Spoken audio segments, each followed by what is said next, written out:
Yun mga bossing, good morning po sa inyong lahat. At ngayon po ay araw ng Biyernes, February 27. At tayo po ay papunta ng Buagba, Pampanga. Papunta tayo sa farm ng isa nating kliyente, isang engineer mga bossing. So kumuha sa atin ng plasma cutting machine. So abangan nyo po kami, punta kami sa kanyang location. Yun lang mga bossing, abangan nyo kami mamaya. At yun mga bossing, nandito na po kami ngayon sa farm. At magsiset up po muna kami ng plasma cutting machine. At kung nakikita nyo po yung compressor, so kakailanganin po natin yan. So medyo maliit po yung compressor, pero pwede na po yan. Basta importante po malakas po karga ng hangin. At yung mga kakatin naman nila mga bossing ay hindi naman po sobrang kakapal. Kaya in-advise po natin na pwede na po yan. Pero kapag mga makakapal na po talaga na sobra yung kakatin, mas maigi po na mas malaki po yung compressor na gagamitin. So set up po muna tayo. Yun. Yung kapatid mo doon Yan bossing, mapuputulin yan.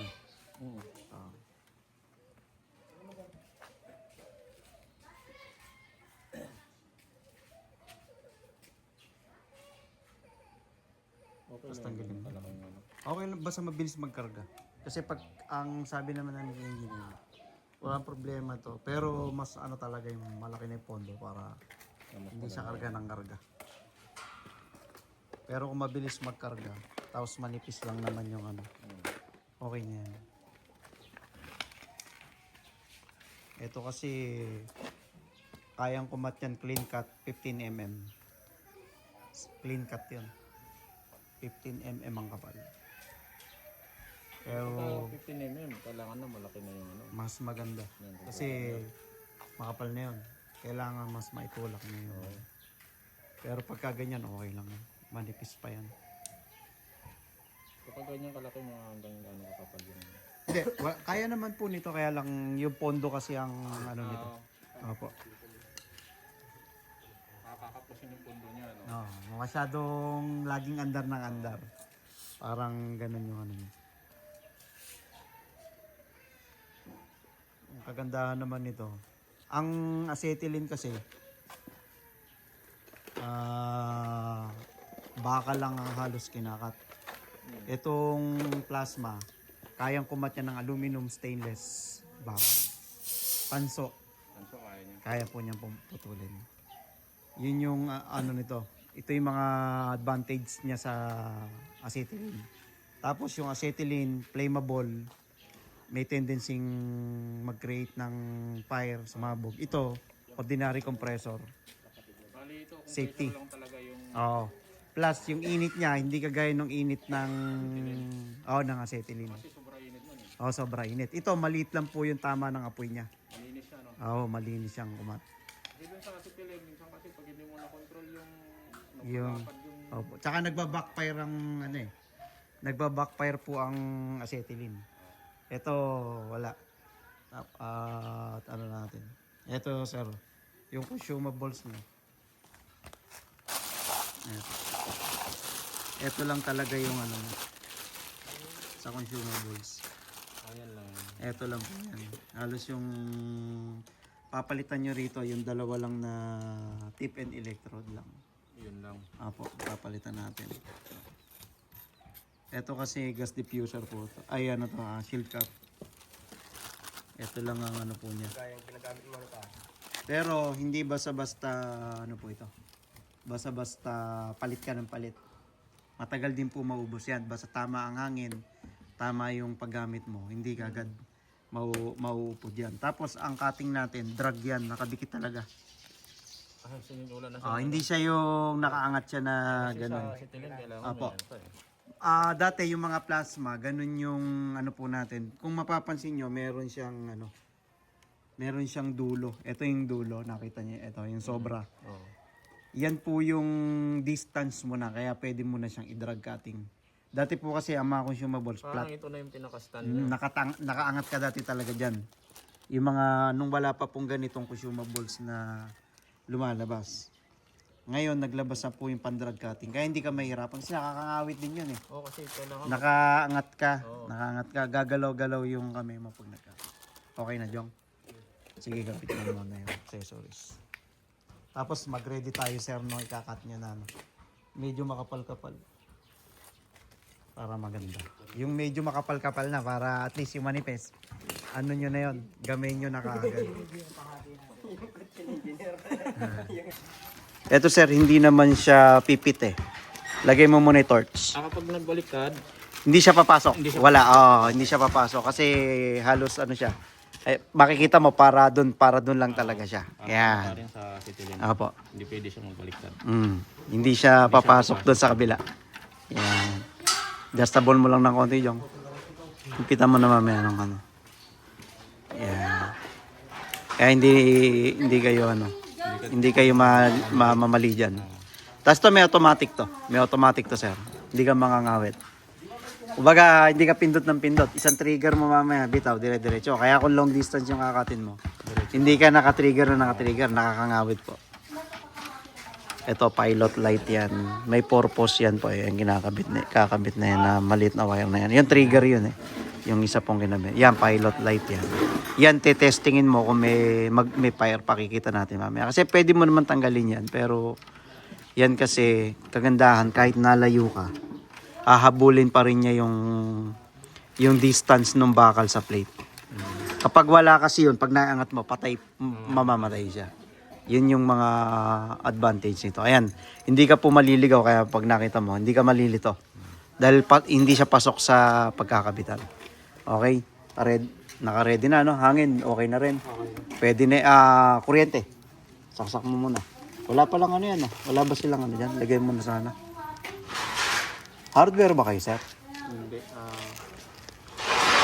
Baka may plug dyan pag ano, lagay mo na. Dyan na muna, dun sa dalawahan. Sa dalawahan.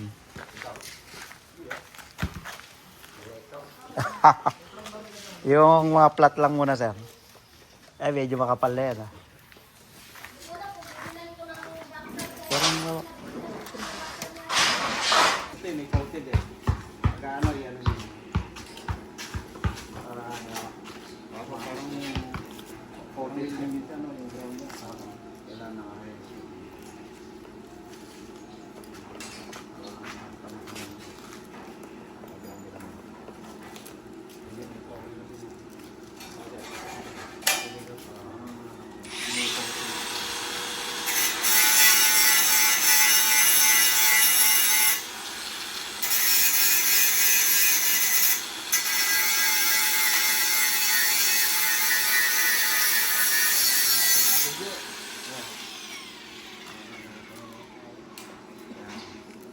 Kasi ito sir yung sa hangin niya, ito ngayon naka-ready na to eh. Dapat alas 12 kaya tingnan niyo sir. Ito. Yung ito kasi siguro 75 magkakarga na yan eh. Ano? Dapat hindi bababa ng 55 eh. Ang ano nito. Ang hangin. Under na po siya para dire-diretso. So ngayon, itong setting po, naka-setting na yan. May adjustment naman yan. Tataas mo. Ihina lalakas po yan. Ayan, ihina lalakas. Ngayon, i-ready na natin sa tamang setting na ano. Depende na lang sa inyo kapag gusto nyo i-adjust. Pero sakto na po yan. Tapos yung kanina pong pilot, ito, ginagawa lang to pero hindi madalas. Papakita ko lang na merong apoy dun sa pero dapat hindi ginaganon talaga. Bakit? Kasi ang nagkakat yung nasa dulo. Yung dulo nung tip tsaka electrode. Ito po may tamang pambukas. Ano man na natin? Ito sir, may spare yan. Sa inyo to. Opo.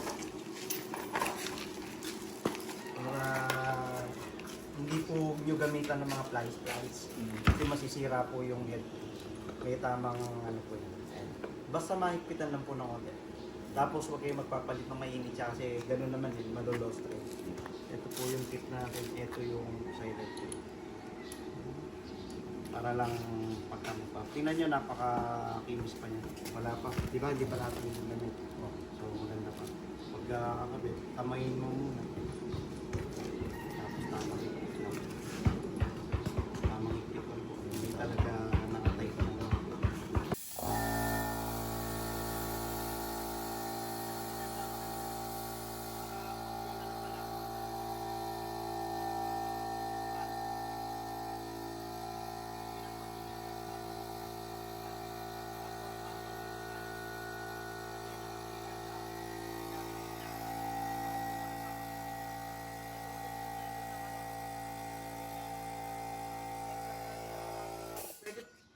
Pwede mo naman isagad. Pero yan, kahit 50, marami ka nang magagawa sa 50.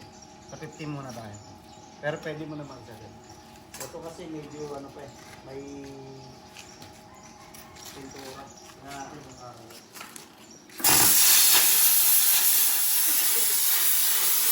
wala nakaanggal pa ito. Pero pinamay ka, putol gano'n din. Ang bilis. Mabilis po talaga, tsaka makapal na to.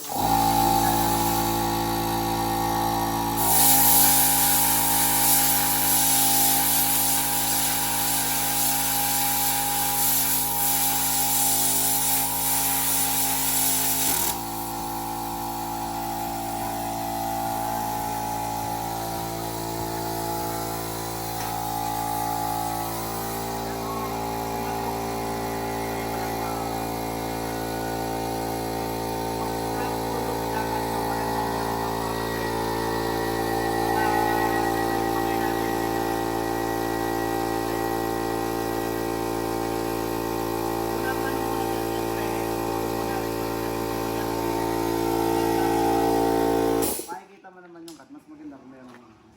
Pero hindi naman po ito tatalsik na. Basta dahan-dahan lang po ila. Pakagatin mo po muna sa dulo. Sige po, dulo muna. Fire mo, dulo. Sige po, dulo lang muna. Lalabas na maya po dyan. Ito po. Safety yan. Yan. Baba, dikit niyo po, dikit. Tama lang. Makikita mo naman na nakakapit. Tapos, ibaba mo muna para makakapag-custom mo naman.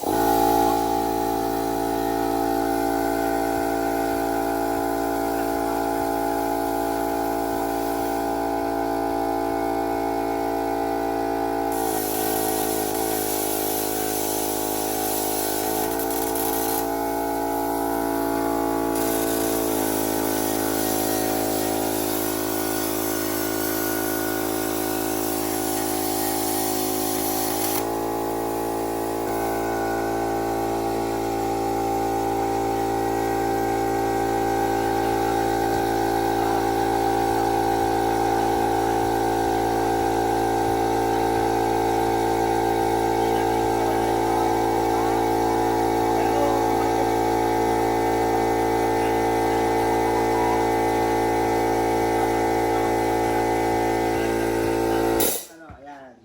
Sige po ngayon, isang trigger dito. Ganun pa rin po yung process natin. Ganun pa rin. Isang trigger siya. Apo, bitaw. Tapos pagpapatayin nyo po mamaya, trigger din. Sige po, tutok uli sa malayo, magpapire naman, tapos ilapit nyo sa bakal. Sige po, lapit nyo sa bakal. Yan. Sige, trigger. Bitaw na, bitaw. Naka-automatic yan, hindi ka na. Tapos pagpapatayin mo, trigger mo lang.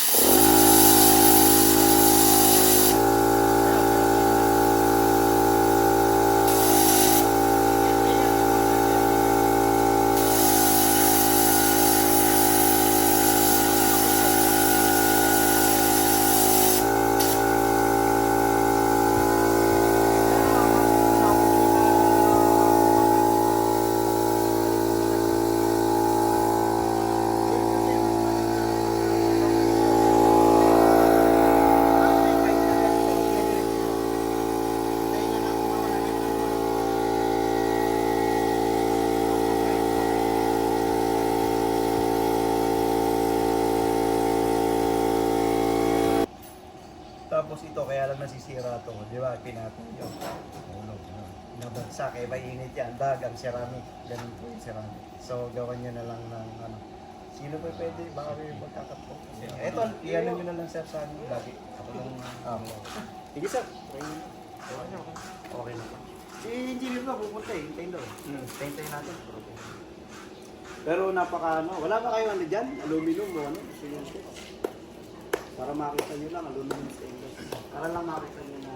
Kagad yung ano? Opo. Ano ko, baka kalahati lang yung laman ng binigay ko. Kasi hindi nyo naman, hindi yung pinakita sa akin yun. Eh. Marami po talaga yan. Ito nga po, ilang training ang, kunyari, nag-training sa training school.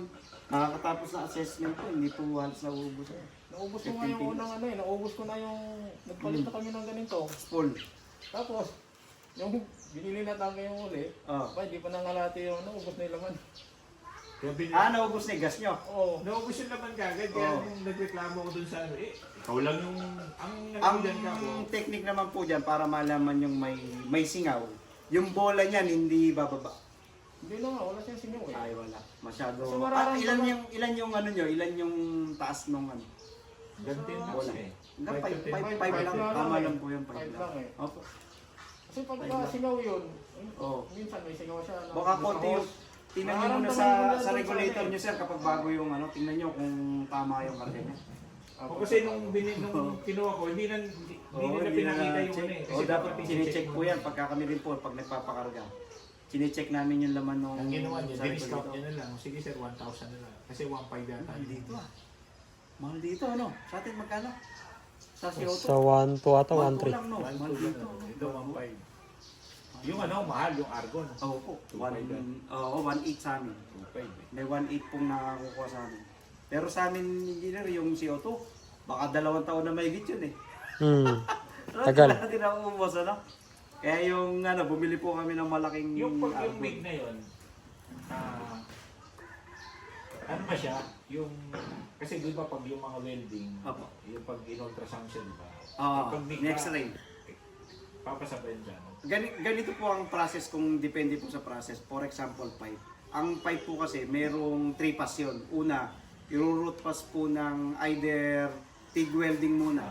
Tinitig weld po yun para silyado. Ang pangkakapping nila, yung MIG or stick. Yun po yung capping. 3 pass po yun. Talagang wala pong ano yun. Ngayon, kung ganyan lang po, i-strength test lang ang paggamit at MIG, mas maano po ang penetration ng MIG. Mas malalim. Kasi titignan akong isang product.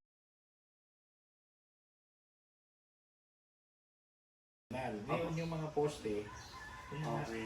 D8, Opo. actually mayroong ano yun eh, may base plate yun eh, ang kobo. Ang ginawa nila, sinimentuhan nila. Nilagyan yung ano. Sinimentuhan, terminal yun na pag gabi, Opo. yung lalo pag sinara na yung siya, doon umiihi yung mga tao. Kung silyado. Opo. Yung poste ko yun, sinayang nyo yung sa kalawa. Papalit. Jadi,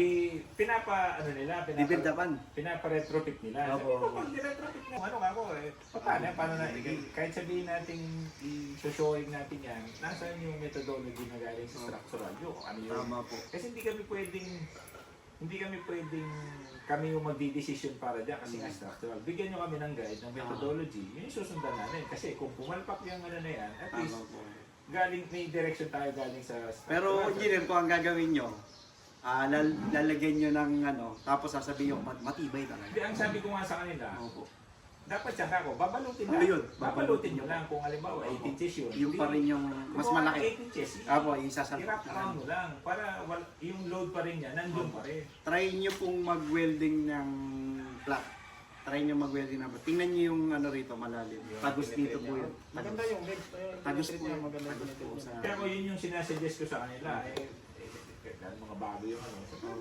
Hindi basta-basta na ganyan. Putulin mo yung... Oo, kahit ikaw, tanggalin mo. ihina po yun eh. Tanggalin yung paa mo Tama po. mawawala ka sa balance eh. Tama po yun. Dapat yun talaga susuportahan nyo. Kaya inano ko, sabi ko, ako may gamit ako sa try ko. Maano Kasi po yan. ano ko doon, yung sabi ko, yung welder ko, hindi naman din mga certified ano eh, mga talaga. Lalo yung ano, patay mo muna doon. Yun mga bossing at papasalamat po kami kay Engineer Martin sa pagka-accommodate po sa amin sa kanilang farm. So yun, papunta na kami ngayon sa second location namin sa Pampanga pa rin mga bossing. Pero siguro hanap muna kami ng aming kakainan mga boss. So balikan namin kayo. Yun mga bossing, good morning po sa inyo lahat. At ayan po, inaayos po namin yung mga stock namin. Ayan, yung mga consumables. So, binibilang po namin na itemize namin para maayos po yung mga number of pieces. So, yung mga pamplasma po yung inaayos namin.